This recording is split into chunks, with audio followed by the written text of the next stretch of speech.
Friends, मी मायशा. बघा माझा जबरदस्तीवाला daily makeup routine. मग मला काय आम्ही नेत नाही फिरायला. मेकअप झाल्यावर चप्पल घालून सगळ्यांना बाय बाय करत गो बाय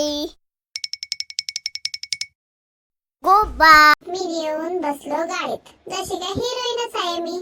त्यानंतर आम्ही निघालो फिरायला. हायवेवर आलो म्हणून मी सीट बेल्ट लावला, नाहीतर पोलीस काका पकडतील मला.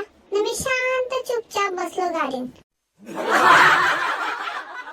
बसून बसून कंटाळा आला म्हणून मी गेलो मागे झोपायला. दीदीची न माझी मस्ती चालूच होती. नंतर आम्ही गेलो डेअरी मध्ये. नेहमीप्रमाणे मी किंडर जॉय घेतला आणि निघालो घरी यायला. घरी आलो नाही काय गोटा गोटा दिसतंय. बघायला गेलो तर कासवाने मला बघून मानच आत घेतली. लाजला वाटत. इकडे काकांनी पकडला मासा. मासा बघून मी पळालो घरात. बाय बाय गो बाय